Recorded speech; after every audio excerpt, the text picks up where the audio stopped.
try and stay as close as possible. Okay. Great.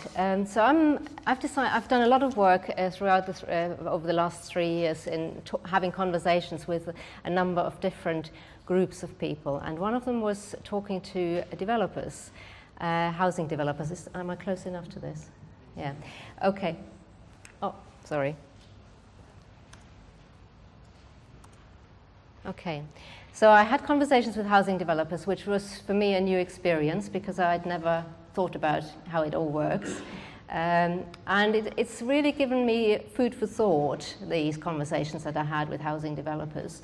And today I'd like to just share with you some of those thoughts and some of the maybe more critical reflection that that those conversations have started off in my mind.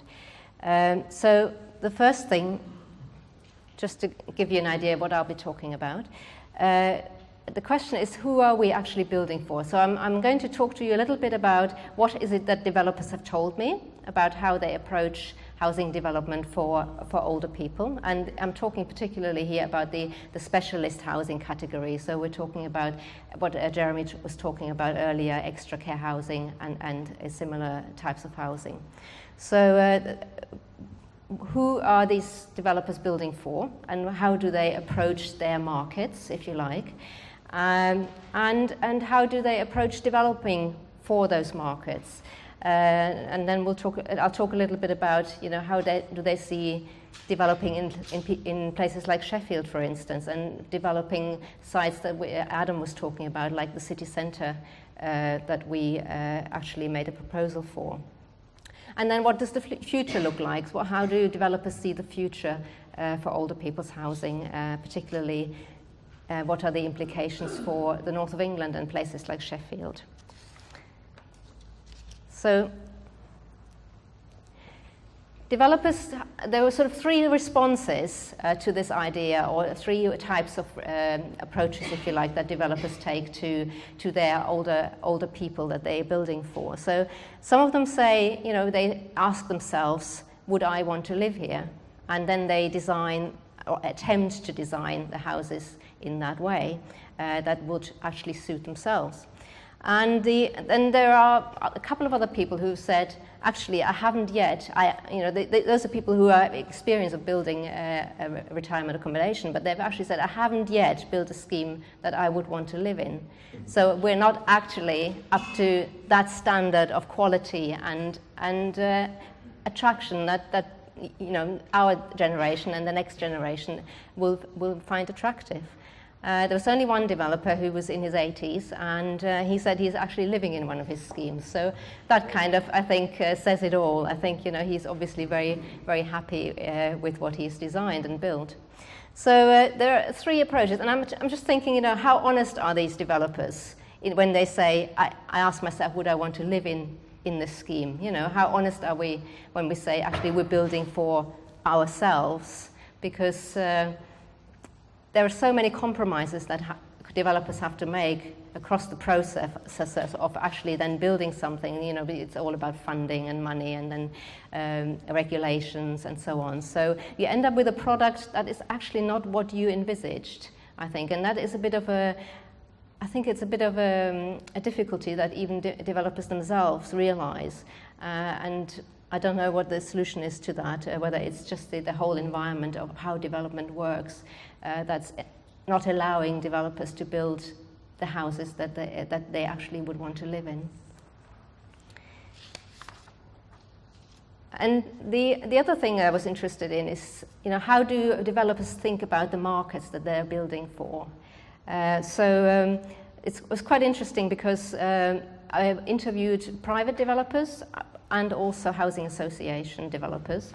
And so there was a bit of a slight difference, I think, that could be detected of how they approach the way they research their markets. And I think I don't want to make this too black and white, but I just want to talk about this in terms of a tendency, I would say, is that private developers, obviously, because they are putting their own money into developing housing, they have to be very astute in understanding their market. And they put a lot of resources and a lot of time in researching the segment of the market that they're building for, that they're aiming for. And so that means that they not only use market research companies, for instance, to find out, what do people want, where do people want to live, what sort of places do people want to live in, and so on. But they also spend a fair amount of time actually talking to people, and talking to older people, and talking to their potential customer base, and getting a real personal understanding from their own experience of what people want. And I think that then translates into what some of them call a sort of gut feeling for understanding what their market wants and what's the right location. Does this feel location when they choose a location? Does this location feel right for my customers, for instance? Whereas when I was talking to some of the housing associations, they seem to have a slightly more, I suppose, maybe passive approach to the way they look at their markets. They're not quite as proactive in talking to their customers. They were sort of more waiting for someone to tell them what the market is, and then they respond to that. So there's a slight difference, I think. And one of the biggest questions, I think, that I found was that developers, there's a lot of stereotyping still going on, because especially those who don't have that very intuitive, intimate understanding of their customers, people still tend to talk about older people and stereotyping in terms of what they think older people want and what they don't want. For instance, some of the developers will say, oh, older people will all want to live in the leafy suburbs. And want a comfortable, attractive location to live in. Now, we found in our research that people are actually a lot of people like the idea of living in the city centre, and I'll come back to talk about that in a minute.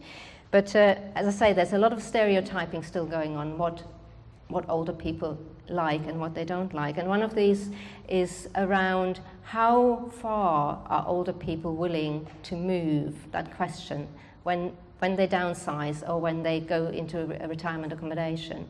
How far are people willing to move? And there's that idea goes around, and you hear that a lot, especially in conversations with council officers. People like to move within a radius of maybe 2 or 3 miles from their current location where they currently live, or people like to stay in their neighborhoods. But is that actually the case? Because there are some private developers who say the radius that they work within is something like a 45-minute drive from the current location, that they will, people are willing to move quite a lot further if the product is right. And I think that's key. If the product is attractive and right, then people are willing to move a lot further. So I just want to go back to talking about this idea of how proactive are developers in being entrepreneurs, in actually shaping the market versus just responding to the market. And like I already said, there seems to be a slight divide between some private developers who see themselves as entrepreneurs and actually shaping a market. And that involves a lot of education of the public and a lot of education of policymakers and planners and so on. So they're constantly having these conversations with people saying, actually, we're not what you think we are. Because as we probably all know, the vast majority of the population tends to still have a very negative view of retirement accommodation, because they still think it's like moving into a care home. So a lot of developers actually have to do a lot of educational work to say to people, what we're building is not like a care home. It is independent living. It's encouraging you to stay independent. You've got your own front door and so on. So they spend a lot of time talking to people about that. And in that way shaping the markets that they are building for. The only thing that I thought about in that context was older people are obviously in the next 20 years maybe are going to become a lot more astute as to what's out there in terms of accommodation. So if we assume that there's going to be more building going on, more development of retirement accommodation. People are going to be much more astute in making their choices and what they want. And so it's becoming well, hopefully you think that it's going to become more competitive because there's going to be more choice. So I think it's really important for developers to realize that they have to build attractive accommodation that is going to continue to be attractive for future generations. Because a lot of the extra care housing that we've been to see, Adam and I visited a lot of them, I still feel I wouldn't want to live there. And because they're just tiny, tiny boxes, these apartments. I mean, they're supposed to be attractive, 2-bedroom apartments, usually open plan, the kitchen, dining room, living room. But they're, oh sorry, I should have probably moved on.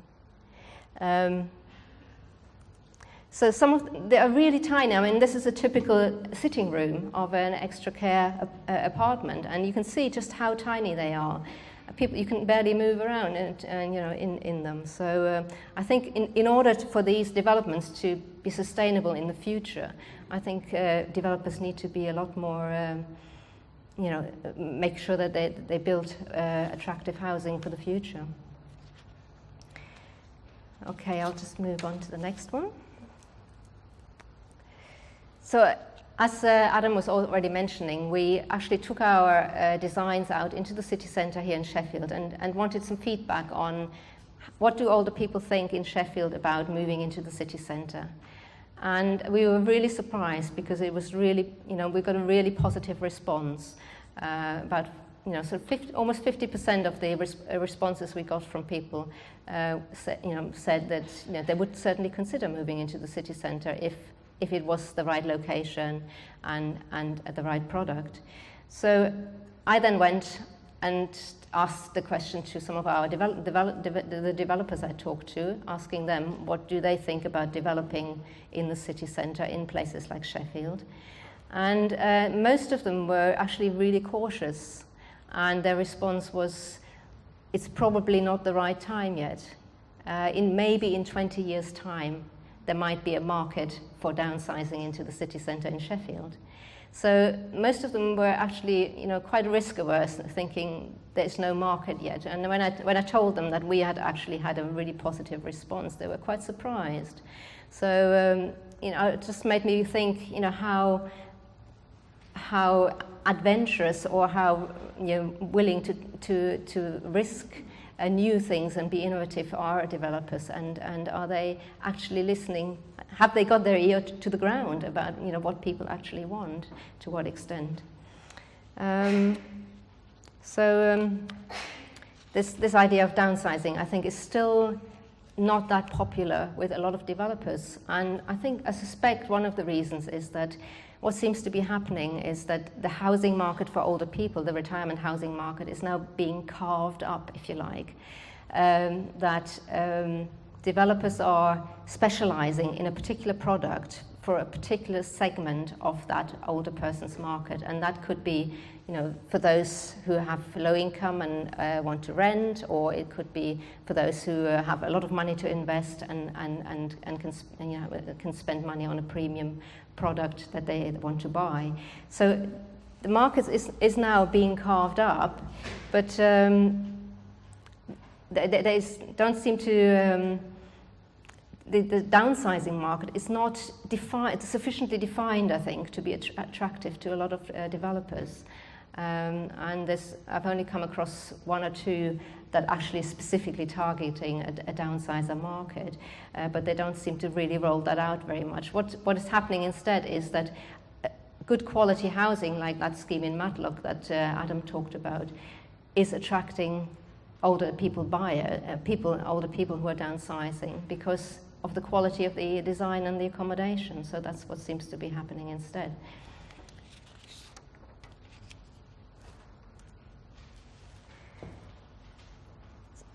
So thinking about what does the future hold in terms of development, particularly in places like Sheffield, for instance. What seems to have been happening in the past largely was there was provision for socially rented accommodation for older people. So housing associations tend to target that market, and they tend to build extra care schemes for those who rent.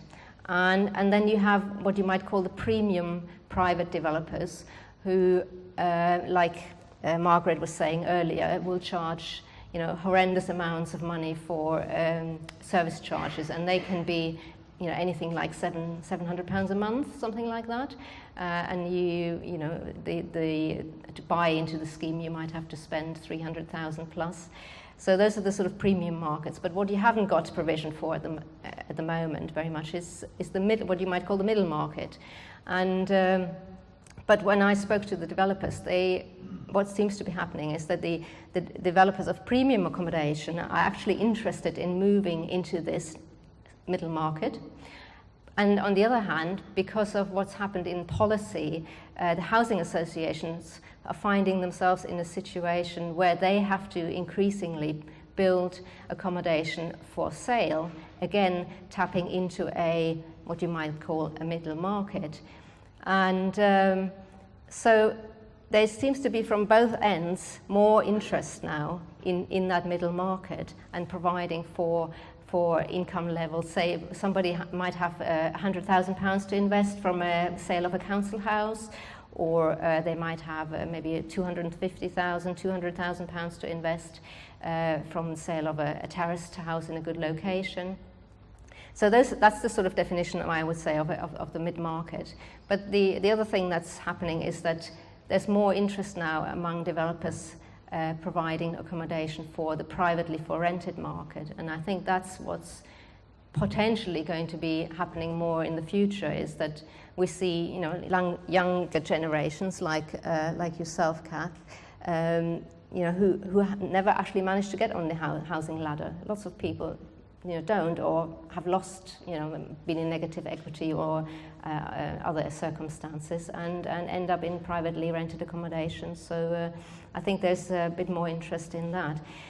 What I sort of thought about this pincer movement, if you like, everybody getting interested in the mid market for sale market, I think what's going to happen, well, I suspect what might happen, is that there's going to be a lot of competition for sites.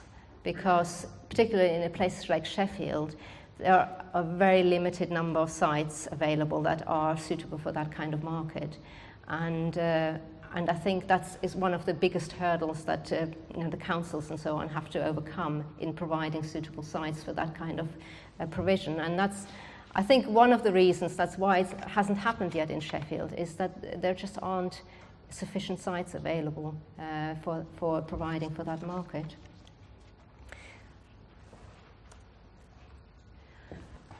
Okay, so just to sum it all up, so some lessons, I think, for the north of England, and those kind of echo a lot of the things that have already been said by Jeremy and Adam. I think we need new types of partnerships, I think, in the way we develop housing for older people.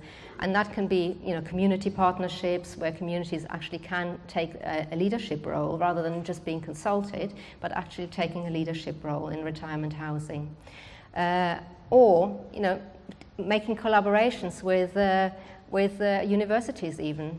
Universities are still, in these times of austerity, relatively well off. They still have access to funding, and why not make use of that? I think developers need to be more open to involving citizens in the development, I think, as well. Local authorities, I think, need to be a lot more proactive, and I would definitely say that is the case in Sheffield. Need to be a lot more proactive in actually seeking out developers and seeking out new ways of doing things, and engage in a positive narrative around older people and aging. So it's not just about providing, for the frail and vulnerable older people whose needs we have to provide for, but it's about enabling people to live independently and living, happily and active lives, and continuing to contribute to their communities. And thinking about more innovative ways of doing housing development. I think some of the developers I spoke to were open to that, but they didn't really know where to start. So I think there almost needs to be some guidance for developers to say, this is how you might start a new partnership or a new innovative way of delivering your housing. And most importantly, I think, is to involve older people, and not just older people, but also future generations, young people, because they're the ones who will be living in those places in the future. So that's all I wanted to say. Thank you.